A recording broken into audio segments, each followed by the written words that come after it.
வணக்கம் மாணவர்களே. நம்ம எதற்கு இம்பார்ட்டன்ஸ் கொடுக்கணும், ப்ரியாரிட்டி இஸ் மோஸ்ட் இம்பார்ட்டன்ட். அது எப்படி நம்ம பண்ணணும் அப்படிங்கிறதுக்கு ஒரு சின்ன ஸ்டோரி. ஒரு ப்ரொஃபஸர் ஒரு கிளாஸுக்கு போகிறாரு. அங்கே முன்னாடி டேபிளில் என்ன பண்ணுறாருன்னா, ஒரு கண்ணாடி குடுவையை வைக்கிறாரு. அதுக்கு பக்கத்தில் பவுலில் பந்துகள், சின்ன சின்ன பந்துகளை வச்சுருக்கிறாரு. பக்கத்துலேயே சின்ன சின்ன ஜல்லி உள்ள ஒரு பவுல் வச்சுருக்கிறாரு. அதுக்கு பக்கத்தில் மணல் உள்ள ஒரு பவுல் வச்சுருக்கிறாரு. அதற்கு பின்னாடி வாட்டர் வச்சுருக்கிறாரு. இப்போ மாணவர்களை பார்த்து கேட்குறாரு, இதை எதை ஃபில் பண்ணால் இந்த குடுவை ஃபில் ஆகிடும் அப்படின்ட்டு. சில மாணவர்கள் சார் வாட்டரை ஊற்றினா ஃபில் ஆகிடும், கம்ப்ளீட்டாக ஃபில் ஆகிடும் அப்படிங்கிறாங்க. சில மாணவர்கள் சார் மணல் போட்டோம்னா ஃபில் ஆகிடும் அப்படிங்கிறாங்க.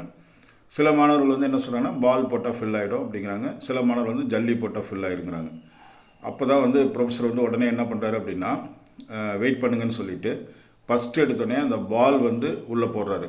இப்போ என்னென்னா மாணவர்கள் பார்த்து கேட்குறாரு, இந்த இது ஃபில் ஆகிடுச்சா அப்படின்னு கேட்குறாரு. உடனே எல்லாம் ஃபில் ஆகிடுச்சுங்கிறாங்க. அப்போ சொல்கிறாரு, இப்போ பாருங்கன்னு சொல்லி அந்த ஜல்லியெல்லாம் எடுத்து போடுறாரு. உடனே மாணவர்களுக்கு டவுட் ஆகிடுது, என்னடா நம்ம முதல்ல பால் சொன்னோம் ஃபில் ஆகிடுச்சுன்னு சொன்னோம், இப்போ ஜல்லி போட்டார், அதுவும் பிடிக்குது. உடனே இப்போ மாணவர்களை பற்றி கேட்குற ஃபில் ஆகிடுச்சா அப்படின்னாரு. கொஞ்சம் டவுட்டாக இருக்குங்க சார் அப்படின்னு ஸ்டூடெண்ட் சொல்கிறாங்க. உடனே அடுத்து மணல் உள்ளே போடுறாரு.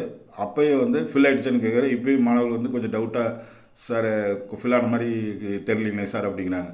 உடனே ஃபைனலாக வாட்டரை ஊற்றுறாரு. அப்போது இப்போ தான் கம்ப்ளீட்டாக ஃபில் ஆகுது. உடனே ப்ரொஃபஸர் சொல்கிறாரு, இந்த இதில் ஃபஸ்ட்டு போட்டிங்கள்ல அந்த பால்லாம் உங்களுடைய குடும்பம், உங்களை சார்ந்தவர்களுடைய இம்பார்ட்டன்ட் திங்ஸு. நீங்கள் அதுக்கு ஃபஸ்ட்டு ப்ரியாரிட்டி கொடுக்கணும். அடுத்தது இந்த ஜல்லி போட்டிங்க பார்த்தீங்களா, அதுதான் உங்களுடைய அலுவல், உங்களுடைய அஃபிஷியல் ஒர்க்கு, இதெல்லாம் இம்பார்ட்டன்ஸ். அடுத்து போட்ட மணல் உங்களுக்கு சில முக்கியமான நபர்களுடைய இன்ஃபர்மேஷன் ஒரு கனெக்டிவிட்டி தேவை அப்படிங்கிறது அது அடுத்தது. ஃபைனலாக வர்றது உங்களுக்கு தேவையில்லாத சில விஷயங்கள். ஸோ இதில் ப்ரியாரிட்டி அப்படிங்கிறது ஃபஸ்ட்டு பால் போட்டது மாதிரி உங்களுடைய குடும்பத்தை நீங்கள் ஃபஸ்ட்டு பார்க்கணும். அடுத்து உங்கள் அலுவல் வேலை, அடுத்தது உங்களை சார்ந்த சில நபர்கள், ஃபைனலாக தேவையில்லாத அன்றாட விஷயங்கள், சில விஷயங்கள். ஸோ இப்போ இந்த ப்ரியாரிட்டி இஸ் இம்பார்ட்டன்ட். எடுத்தோடனே தேவையில்லாத விஷயங்களை எடுத்து ஃபஸ்ட்டு உள்ளே போட்டிங்கன்னா மற்றதெல்லாம் ஃபில் பண்ண முடியாதுங்கிற ஒரு கிளியர் ஐடியாவை ஸ்டூடெண்ட்ஸுக்கு கொடுத்தாரு.